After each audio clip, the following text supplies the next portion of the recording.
You're listening to It Might Be Interesting. These are your hosts, Josh Levy and John Walsh. There are petabytes of data on any subject you want out there. And sometimes you just need somebody who can extrapolate it in a way that might be interesting.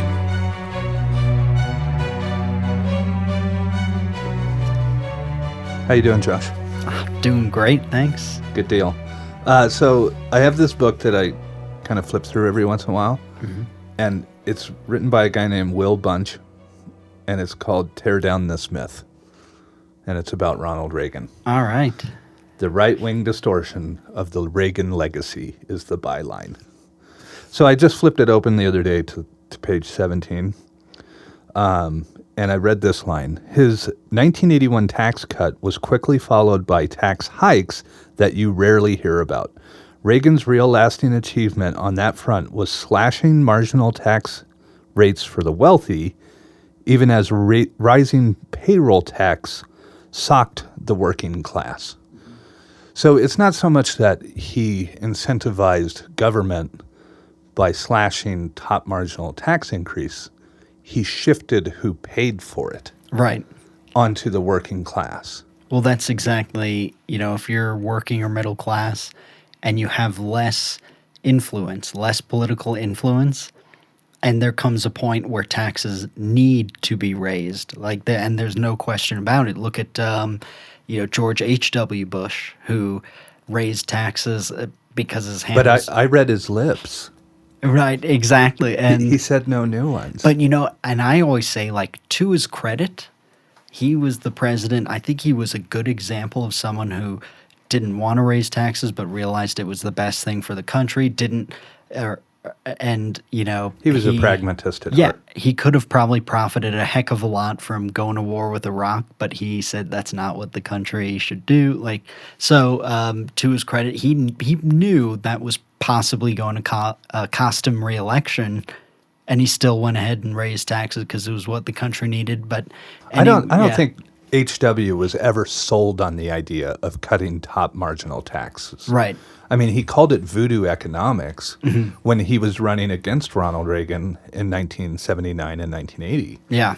And so I think a lot of politicals, out there were shocked that he joined the ticket with Reagan when he thought Reagan's tax idea was kind of idiotic. Right. And even considering the I guess founders of the trickle-down economic theory, the economists have even themselves come out and said, look, we defend it in theory. We're not going to apologize for, coming up with the theory. And I agree they shouldn't apologize for that. But they said, look, it was a theory.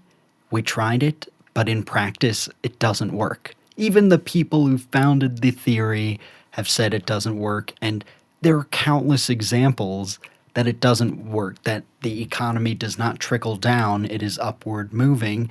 It is not, essentially trickle down means it's supply side economics. It could be a good system without the financial influence of these, corporations and everything, where Democrats can go to Republicans and say, look, I get you, nobody likes paying taxes, so I'll cut you a deal.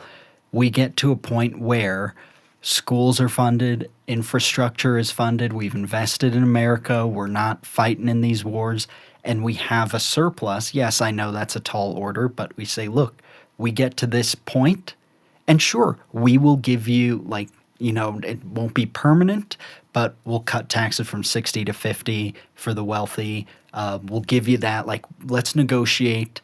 We need to fix schools, but the problem is there is the political influence, because money doesn't just buy you nice things, it buys you a politician these days. And I think, to your point there, what's interesting about what he outlines at the beginning of this, right, and it lays into what you're saying, the burden of government was just shifted, right?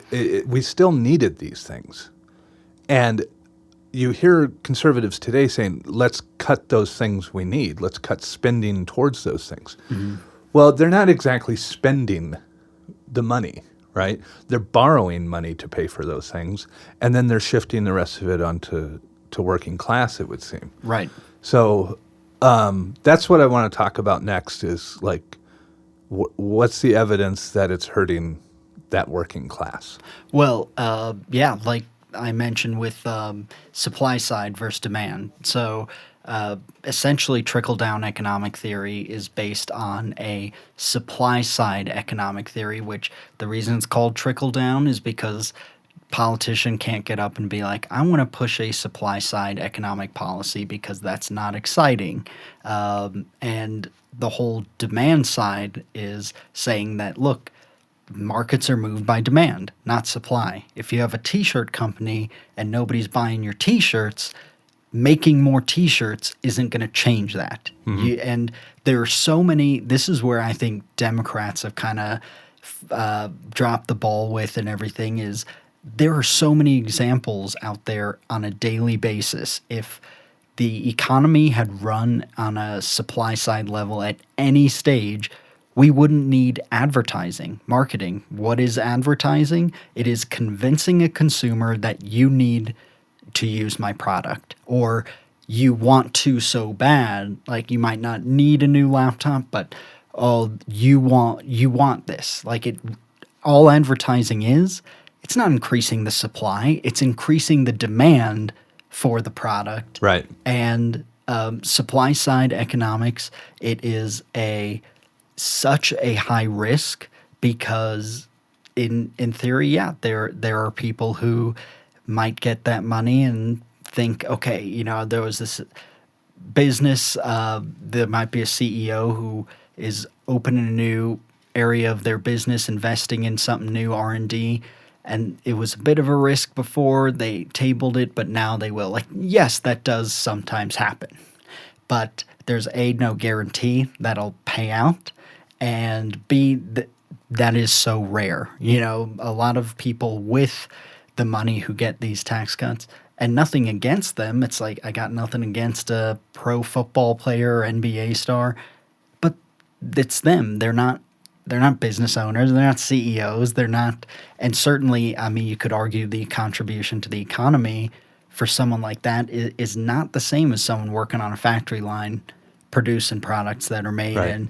And I think the biggest issue with a supply side economic policy by far is the power it strips from working class and middle class people. And when you mentioned, one of the biggest effects, what does trickle down is the dramatic decrease of influence a working class person has. And the reason I say that is, let's say I wanted to get a tax cut or a refund, any type of incentive for going to school, because they have those. You have deductions for Sure. school. Let's say now I applied for one and said, when the IRS audited me, I said, no, I promise I'm going to go to school. They would say, no, first you go to school, then you get the tax deduction. That's how it works. Right. Same with like a child care. If I don't have a child yet, I can't apply for the deduction. And it's all about the risk reward. So with any financial transaction, there is a risk and a reward. Who shares the risk? If I want to buy a home and you're a lender, there is higher risk for you. So if I have bad credit or very little collateral or not a lot to put down, so to mitigate that risk, you might charge me a higher interest rate than someone who does have collateral, a lot to put down. And that's kind of the negotiation. But with a tax cut for the wealthy, 100% of the risk is on the working class American, and 100% of the reward is in the person getting the tax cut.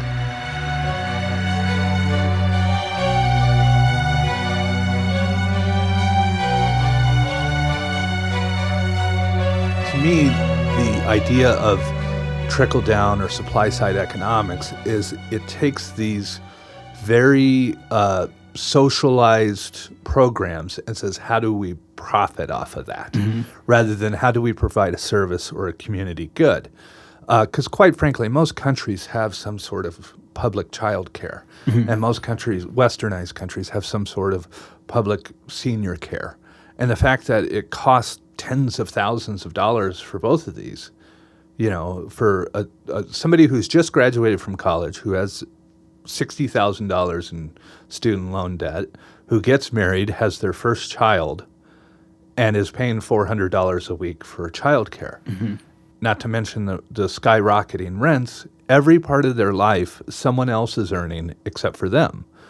And then when you hear about the tax code being shifted from the wealthiest Americans to the working class, you see the evidence, because that all happened, like this book is saying, in 1981.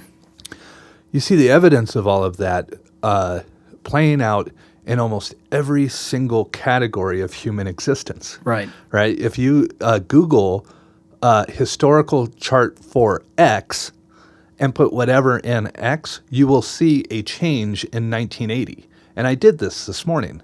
So I put historical change for income inequality. And right at 1980, it started skyrocketing. Okay, and then I erased income inequality, and I put obesity. And right in 1980, it started skyrocketing. Also, our caloric intake in 1980 started skyrocketing.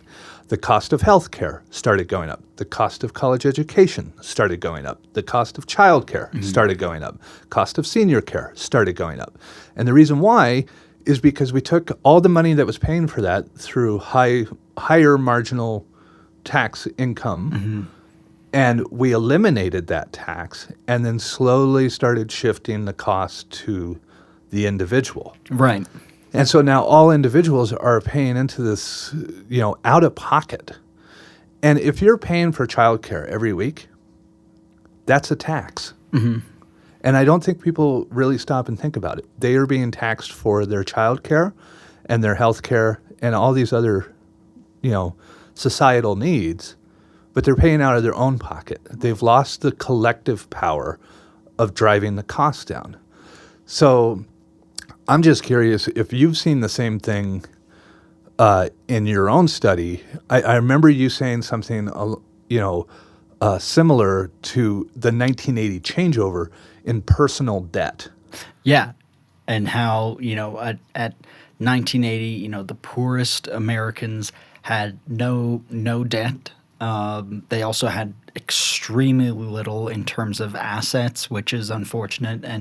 But they had The poorest American. the poorest, people living Like bottom 20% of the country. under the poverty line, below Okay. the poverty line. But since 1980, it's grown to, and at least this study, I think it was, it ended, right around the financial crisis. So I wonder what it is now. But now, at that point, it was about 2,800 in debt, which to some people might think, oh, well, I got, 80 grand in student loans or something, which is also terrible. But if you have 2,800 in debt from credit cards or something like that, and the bank is charging you so much interest, you're below the poverty line. You can And barely you make minimum wage or whatever. and you can barely make your minimum payments, and the interest is so high that you're just paying minimum payments almost till the day you die, because the only $1, or $2 is actually paying down the principal of the loan. And so they kind went of, from like zero net worth and zero asset value to negative 2,800 in net worth and asset value by 2008 yes.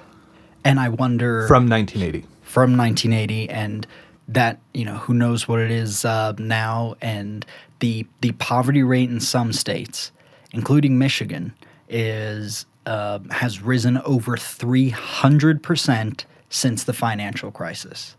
This was a study done actually by, it was along with a couple American universities, but a study done by Canadian Broadcast News, because they've actually done considerable amount of coverage on everything from opioid crisis to, economic woes, and they noticed it here. So they went in and they said, and this is the poverty rate. So this is literally the percentage of people making below the poverty line.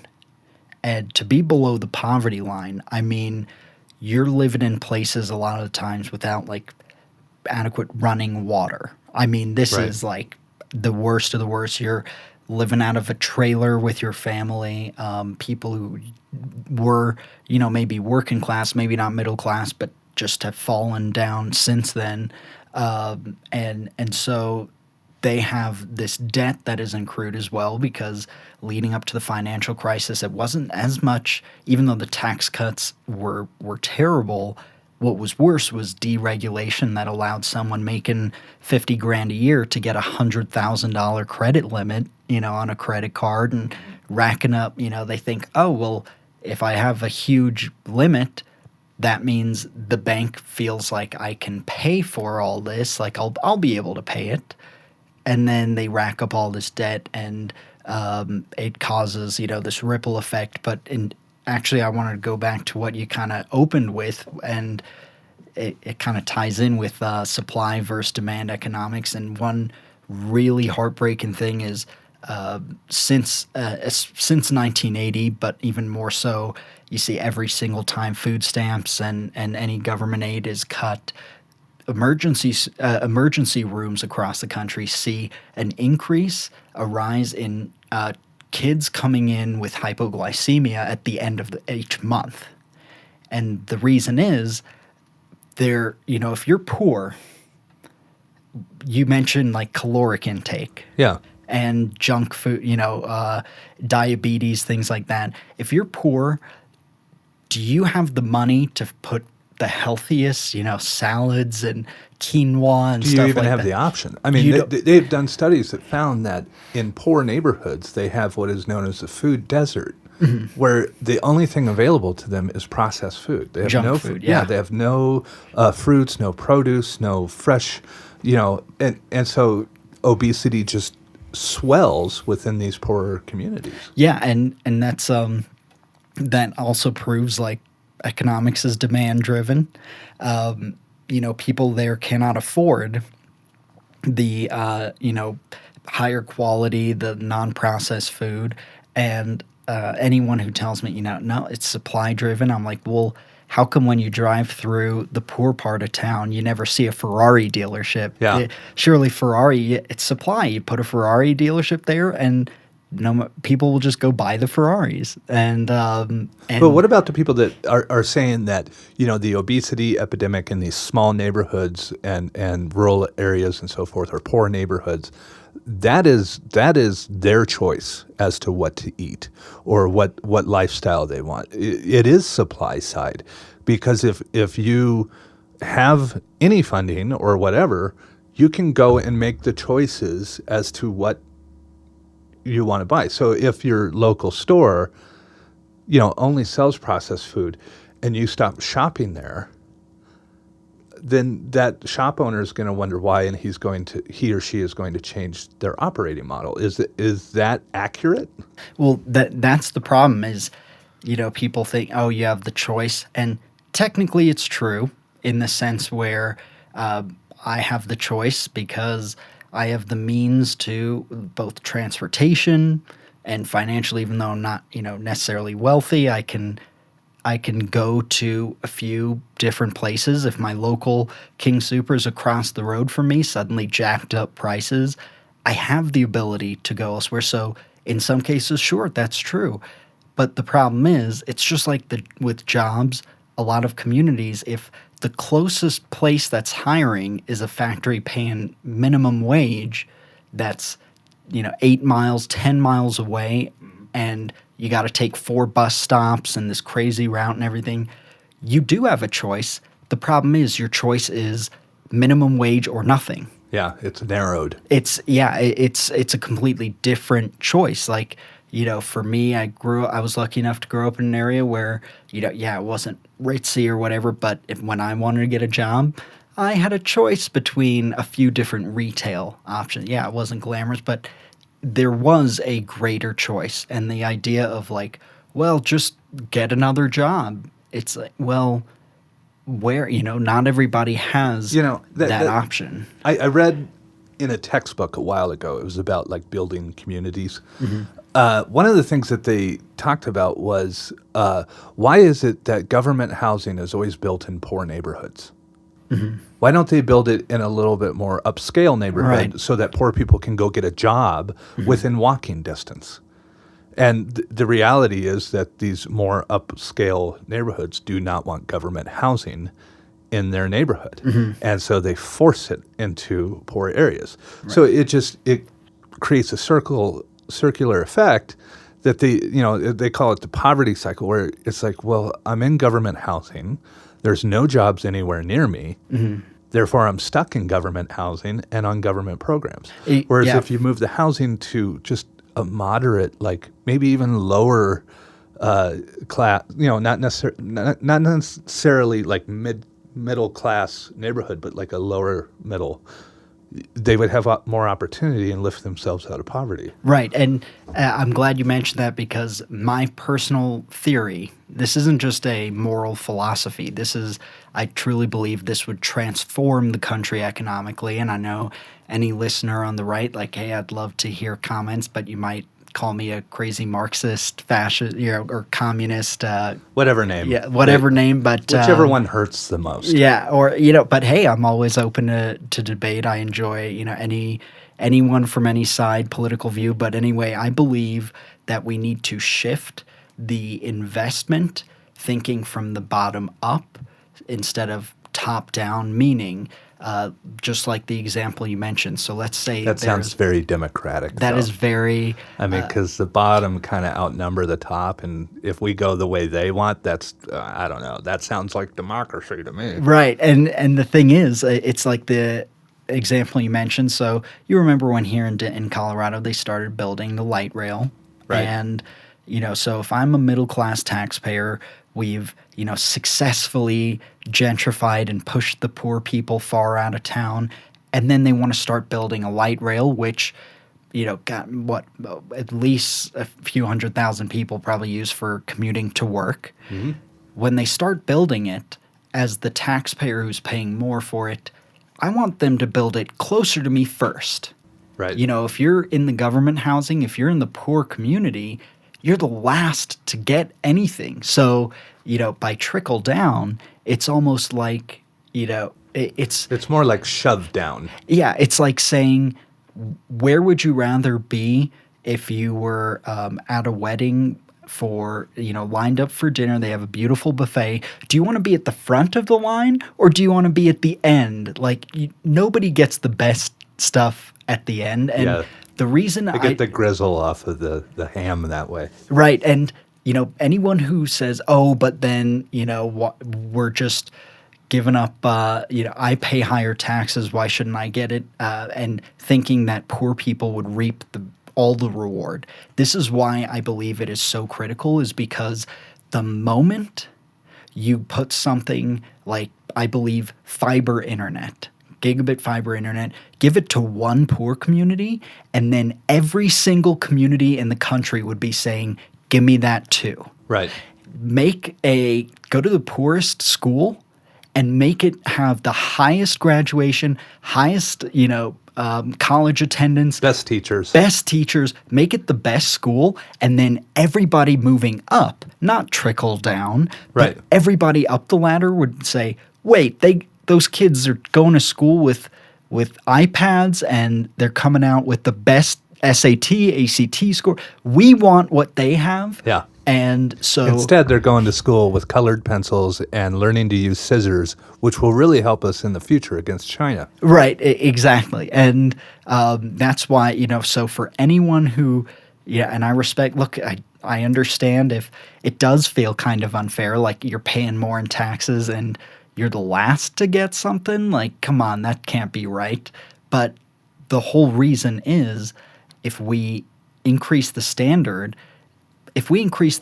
from the bottom, then everybody benefits. Yeah.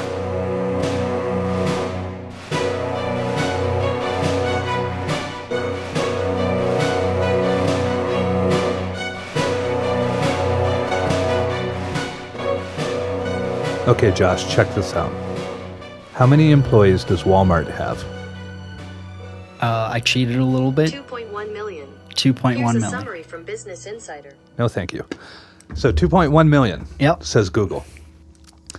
The Washington Post heard Bernie Sanders say that the Walton family, which is the founding family of Walmart, makes more in a minute than their average employee makes in a year. So that's a pretty outrageous claim. And so the Washington Post dug into it to see if it was factual. And what they found is that the average employee at Walmart makes about $24,000, which astonishingly, I believe, is below the poverty line. The Waltons earn they earn, so the average employee earns $24,000 a year. The Waltons earn about $25,000 a minute. So they make like $3.5 billion a year, and that's Right. based on a 40-hour work week. So I'm curious, how much money is enough money? Like, you could tax the Waltons at 90% and probably not even make a dent in their lifestyle, because 90% of $3.4 billion is $340 million left over. Well, John, how are they going to feed their families? How are they going to feed every family in Arkansas? Right. Is a better question. Right. I mean, I think you do hit on a good point. There is, and I think the left kind of, they don't get that message across in the right way when they say it, like how much is enough. It almost does give that feeling a lot of people have, like, wait a second, I want to earn as much as I can. What do you have against the wealthy? And it's like, no. In fact, the more money a business makes, the more it's able to hire people and keep employees. And so, of course, we want a company to make as much money as possible. The issue is, why on earth do we allow, and not just allow, we give deductions, we give tax cuts to a company like Walmart when they have employees living below the poverty line on welfare and on food stamps, when they can easily afford to pay employees. Look, I'm not saying pay the greeter at Walmart, $80,000 a year. Or the greeter at Walmart should make exactly as much as the CEO. Like, no, of course not. I'm saying, why can't we have a law that says if you're a company that profits, X times what, the number of employees or average wage of employees or something, if you make X times more than that, you can get certain tax deductions. Like, I'm not totally against tax deductions, but you can only if your employees are earning a livable wage, not a ton, but we say, look, at the moment you have a single employee that is getting paid below the poverty line and needs welfare or food stamps, and by the way, Walmart actually has an internal program that assists employees on, educating them on how to apply for welfare if they need. Like, they have spent money on, just like companies spend, they put in these videos training like sexual harassment and videos like that. They have literally created an internal program saying, hey, thanks for joining Walmart. Now here's how you go get your food stamps. And I say, why don't we have a law that says, look, if you pay someone a rate where they still need welfare, which is for people who have an idea that it's a high amount, they have to be below the poverty line to qualify for welfare. If you have any employees on welfare, you immediately forfeit any and every government tax break or deduction. Walmart wouldn't get a penny in any corporate subsidy, deduction, or anything. However, if Walmart started paying employees enough to stay above the poverty line, then they will be eligible once again to receive a a tax deduction. So essentially, like I'm a huge proponent of. I'm always in favor of a tax system that rewards doing the right thing and not necessarily punish, but doesn't reward doing the wrong thing. You know, if a small business pays their employees a decent wage, why on earth can they not apply for the same hugely generous tax benefits that a company like Walmart has? So we just say, once again, hey, if you're a company that makes X times more than your average employee, that way you account for maybe a medium-sized company that's trying to grow, putting all their money into growth so they're not net positive, and you're not like driving companies out of business.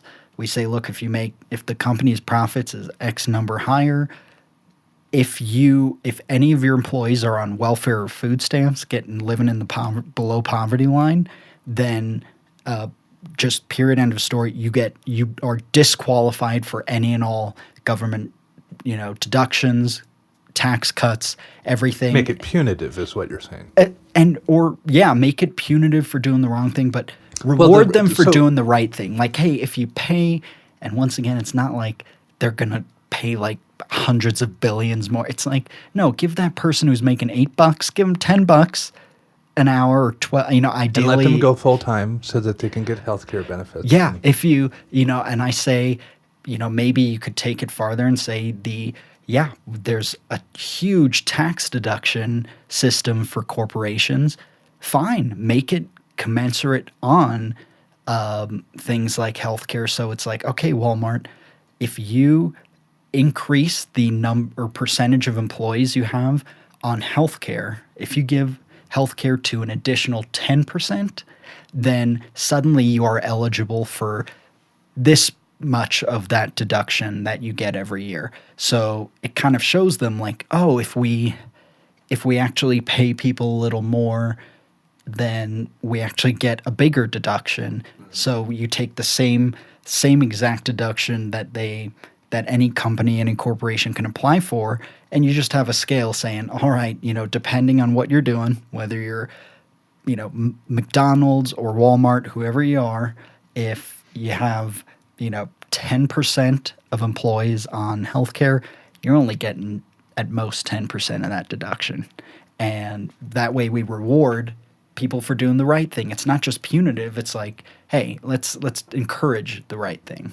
I want to go back to the Waltons, though, because what's important to understand is the amount and the absurdity of their wealth. It's not just that they inherited the largest employer in the United States, therefore they're wealthy.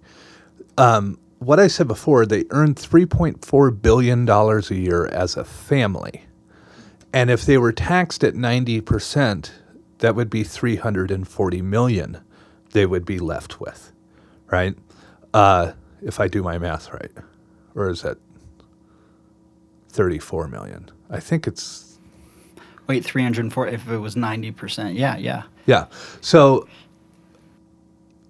if you can't live off $340 million a year, there's something wrong with you, not something wrong with your taxes. Right.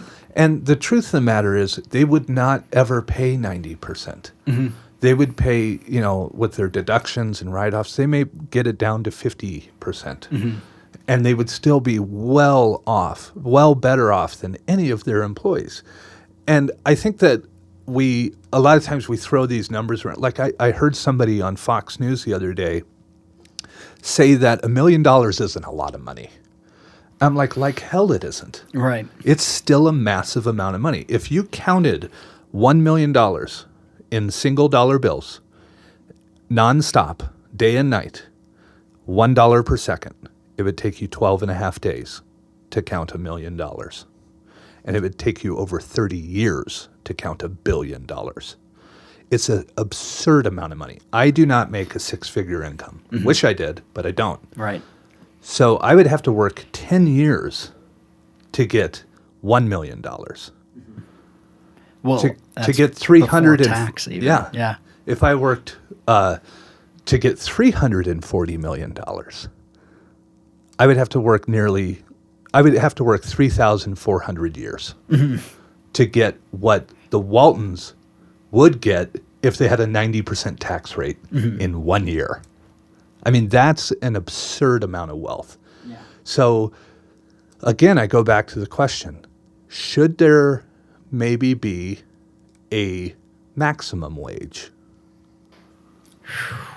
I mean, that is a tough question because, first of all, there's always going to be there's people are so determined to find ways around. Yeah, Well, they let's shift it. Okay. Instead of saying blanket across the board, you cannot make more than $1 billion a year. Let's say the chief executive of a corporation with stock options cannot make more than 30 times a year than their average employee. Not their entry level employee, their average employee. And presently, it's 4, 5, 600 times what their average employee is making. So if the law stated you can only make 30 times what your average employee makes. If your average employee is paying or getting $70,000 a year, then you as CEO would get 2.1 million. And it would be capped at that. And that would include your stock options. And if you can't live off that, Right. I mean, I do. And when you mentioned that, I thought of it drives me nuts when you do see people making, tens of millions a year, and like when on the campaign trail, Mitt Romney, whom, for all intents and purposes, as man I respect. I think he's a great, like, genuinely good human being, good husband, father, and everything. And even I don't hate all his political views, but someone who earns that much as he has, which, he's worked hard, good for him, who will turn around and tell, someone with a family and the debt of a bachelor's degree and making $35,000 a year, you need to learn how to live within your means. It's like, wait, so like you said, the Walton family, you tell them that and everyone's clutching their pearls. Like, how could you say that, prosperity America? But you can tell someone making, 25, 30 grand that they are the ones who need to live within their means. So on a sentiment, I mean, I totally agree. It's a screwed up thing, but I think... Well, just to add on to the Romney thing, we've heard that message recently too. Right. So Wilbur Ross, the Commerce Secretary, Yeah. when pressed upon what people that are having hard times, making ends meet, what they should do, he encouraged them to take out loans. And not very long ago, Alan Greenspan was encouraging people to take out mortgages, a second mortgage on their home, Right. as a way of getting equity. And it's like, well, once again, you have a financial institution that is profiting off of that debt. What's concerning about it all, especially like the income and wealth gap, is here's how I like to explain it. Imagine if you had, the game Jenga, where you have the wood pieces and you pull it out. So imagine if you had Jenga, all these pieces, and you decided to put them together in the shape of a pyramid. The bottom with the base wide and the top smaller. So right now, like, if you suddenly wiped out the very bottom row, think of it.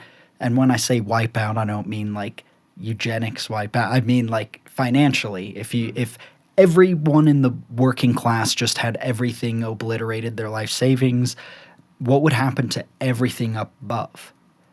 It would go down a bit, because yes, it's upward moving, but the whole system would not be absolutely screwed.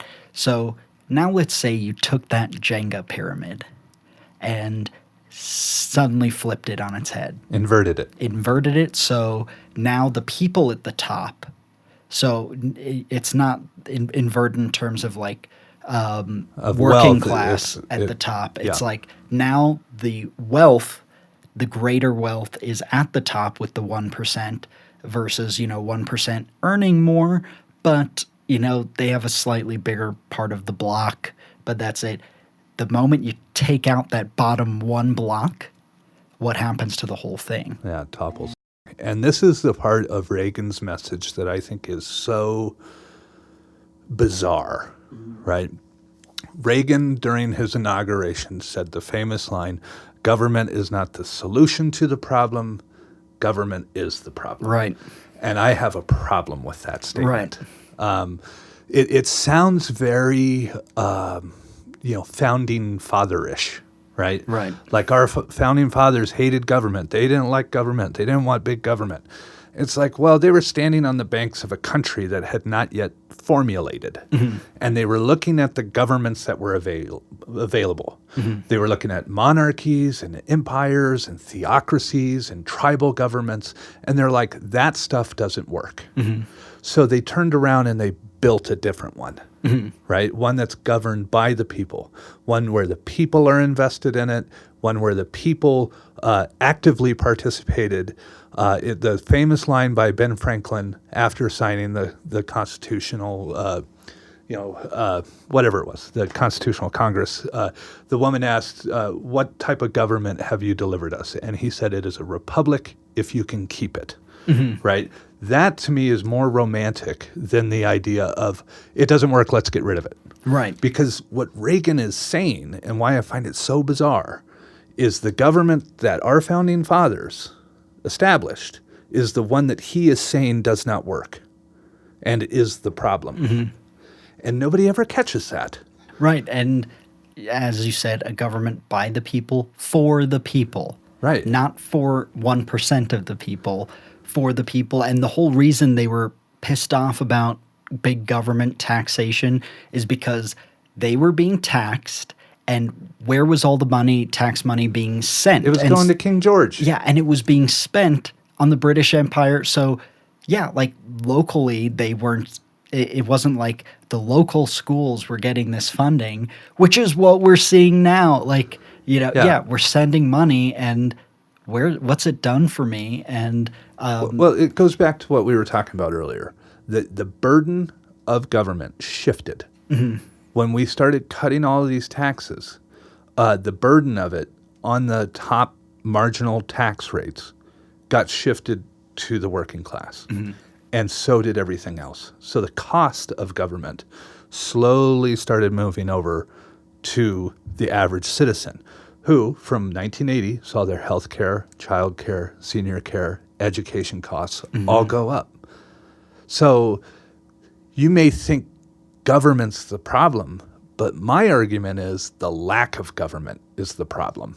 Yeah, I actually think what both sides are get wrong, and yeah, I agree. The whole notion of government is the problem. I'd say that statement or belief does irritate me, more than the flip side, the antithetical statement. Now on the Democratic side is you have government doesn't work, and then on the left you say, no, government does work. And the problem is, it just creates this back and forth that just drones on people. People have picked a side, and that's what they believe. But I think the messaging, because I think I know where you're going, and yeah. I hate to bogart it, but no, you're good. The messaging really should be, you are the government. Well, I think that's part of the messaging, and that would empower people. I think the better message would be to get up and be like, look, there was a time in America where we lost the space race, which was humiliating.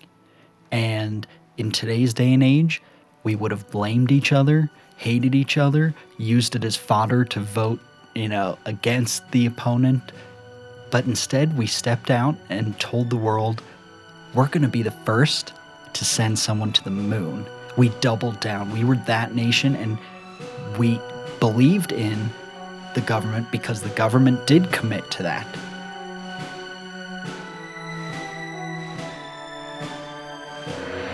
If there was one thing or many things that you would say that we could tackle immediately as we're signing off here, what would you narrow it down to? I would say there are three big things. First, reasonable regulations. Second, let's invest in America instead of overseas. And third, hold our government to a higher standard on what they'll deliver, whether you're a Democrat or Republican. And then we'll start seeing results again. Awesome. Well, it was a pleasure as always, Josh. Thank you.